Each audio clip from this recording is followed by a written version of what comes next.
അപ്പോൾ എല്ലാവർക്കും മറ്റൊരു വീഡിയോയിലേക്ക് സ്വാഗതം. ഞാനിപ്പോൾ നിൽക്കുന്നത് നമ്മുടെ പറവൂർ കൂനമാവൂരുള്ള ഹൈവേയുടെ വർക്കിൻ്റെ സ്ഥലത്താണ്. അപ്പോൾ റീസെൻ്റ്ലി നിങ്ങൾ ഇപ്പോൾ ഈ ഫോട്ടോയിൽ കാണുന്ന പോലെ ഒരു വീഡിയോ ഞാനും കണ്ടായിരുന്നു. കാരണം യഥാർത്ഥത്തിൽ NHൻ്റെ വർക്ക് എങ്ങനെ നടക്കേണ്ടതെന്നാണ് വെച്ചേക്കുന്നത്. കാരണം നിങ്ങൾക്ക് ഈ കാണാവുന്ന ബ്ലോക്ക് കട്ടകൾ നിങ്ങൾക്ക് ഈ വീഡിയോയിൽ കാണാൻ പറ്റും. ഒറ്റ കട്ട വെച്ചിട്ടുള്ളൂ. കാരണം ഇത് ലോക്ക് ചെയ്താണ് ഇത് സൈഡ് കട്ട ഇങ്ങനെ വെച്ച് പോകേണ്ടത്. പക്ഷേ ഇവിടെ ഇപ്പോൾ ചെയ്തേക്കണമെന്ന് വെച്ച് കഴിഞ്ഞാൽ ഒരു സ്ഥലത്ത് പോലും അപ്പുറം ഇപ്പുറമായിട്ട് രണ്ട് കട്ടകൾ വെച്ച് ലോക്ക് ചെയ്തിട്ടില്ല, ഇൻ്റർലോക്ക് ചെയ്ത് പോയിട്ടില്ല. വെറുതെ സിംഗിൾ ഒരു കട്ട വെച്ച് മാത്രമാണ് ഈ സൈഡ് മൊത്തം ഇവർ ഫില്ല് ചെയ്ത് പോയേക്കണത്. അതേപോലെ തന്നെ ഇതിൻ്റെ ഇടയിൽ ഒരു മെറ്റലും ഫില്ല് ചെയ്തിട്ടുണ്ട്. ശരിക്കും മെറ്റൽ ഫില്ല് ചെയ്തേക്കുന്ന സ്ഥലത്ത് അതിൻ്റെ ഓപ്പോസിറ്റ് സൈഡിലുള്ള ലോക്ക് കട്ട വെച്ചിട്ട് ലോക്ക് ചെയ്താണ് ചെയ്യേണ്ടത്.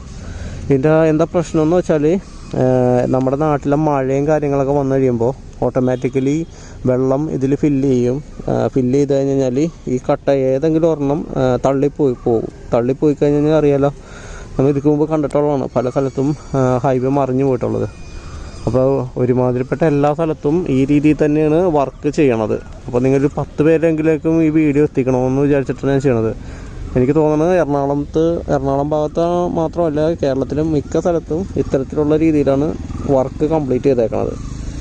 ഭാവി തലമുറയുടെ ജീവനൊരു വിലയും കൊടുക്കാത്ത രീതിയിലാണ് ഇവർ ഈ ഹൈവേ ഉണ്ടാക്കിയേക്കണത്.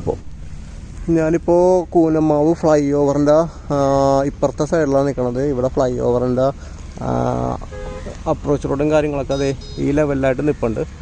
ഇവർ കണ്ടോ, ഞാൻ നേരത്തെ പറഞ്ഞ പോലെ തന്നെ ഇത്രയും വലിയ ഹൈറ്റിൽ ഫ്ലൈ ഓവറിൻ്റെ അപ്രോച്ച് റോഡ് പണിയുമ്പോൾ കണ്ടോ ഒറ്റ സിംഗിൾ കട്ടയിലാണ് ഈ സംഭവം ചെയ്തേക്കുന്നത്. 40-50 ടൺ വെയിറ്റുള്ള വണ്ടികളാണ് ഇനി ഇതിലെ പോകാൻ പോകുന്നത്. എനിക്ക് തോന്നുന്നത് ഇതിൻ്റെ സൈഡിലെ ഈ ഫെൻസിങ്ങും അതേപോലെ അതിൻ്റെ മുകളിലുള്ള കോൺക്രീറ്റിങ്ങും നല്ല രീതിയിൽ ചെയ്തിട്ടില്ലെങ്കിൽ ഇത് ഉറപ്പാണ് എന്തായാലും ഇത് ഇടിഞ്ഞൊളിഞ്ഞ് വീഴും. കാരണം പലരും ഇതിക്ക് മുമ്പ് ചെയ്തിട്ടുണ്ട്. ഇതേ വീഡിയോ കണ്ടോ, ഇത് ചെയ്തേക്കണത് സിംഗിൾ കട്ടയാണ്, സിംഗിൾ ബ്രിക്ക് ലോക്ക് കട്ടയാണ്. ഇതൊരിക്കലും ഇങ്ങനെ ചെയ്തിട്ട് കാര്യമില്ല. അപ്പുറത്തുനിന്നും ഇപ്പുറത്തുനിന്നും ലോക്ക് ചെയ്താൽ മാത്രമേ ഈ കട്ടക്ക് സ്ട്രോങ് ആയിട്ട് നിൽക്കുകയുള്ളൂ. എന്താവുമെന്ന് അറിയില്ല. ഇപ്പോൾ നിൽക്കുന്നത് തിരുമുപ്പം അമ്പലത്തിൻ്റെ ഓപ്പോസിറ്റുള്ള ഫ്ലൈ ഓവർ ഉണ്ടോ, നിങ്ങൾക്കിത് കണ്ടറിയാൻ പറ്റും എത്ര ഹൈറ്റിലാണ് ഈ സിംഗിൾ കട്ടയും കൊണ്ട് ഇവർ ഹൈറ്റ് പണിതേക്കണത്.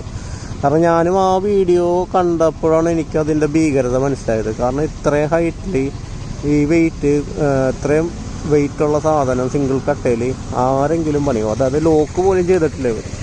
കണ്ടോ, ഇതിൻ്റെ പ്രശ്നം എന്താണെന്ന് വെച്ച് കഴിഞ്ഞാൽ പല സ്ഥലങ്ങളിലും ഇപ്പോൾ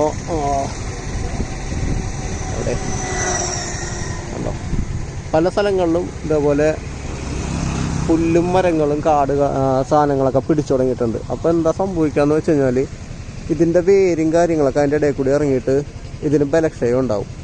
ഭാവിയിൽ എന്താ സംഭവിക്കണമെന്ന് നിങ്ങൾക്ക് തന്നെ അറിയാൻ പറ്റും. കാരണം ഇതുണ്ടോ, ഇവിടെയൊക്കെ ചെറിയ ചെറിയ മരങ്ങളുടെ തൈയൊക്കെ മുളച്ച് വന്ന് തുടങ്ങിയിട്ടുണ്ട്. മിക്കവാറും ഇത് വലിയൊരു പരാജയമായിരിക്കുമെന്നാണ് എനിക്ക് തോന്നുന്നത്. കാരണം ടെക്നോളജി ആണെന്ന് പറയുന്നുണ്ട് ഇങ്ങനെ ചെയ്യുന്നത്, പക്ഷേ ഇതിൻ്റെ എത്രമാത്രം സ്ട്രോങ് ആയിരിക്കുമെന്ന് എനിക്കൊരു പിടുത്തമില്ല. എല്ലാവരും പ്രതികരിക്കുക, ഷെയർ ചെയ്യുക.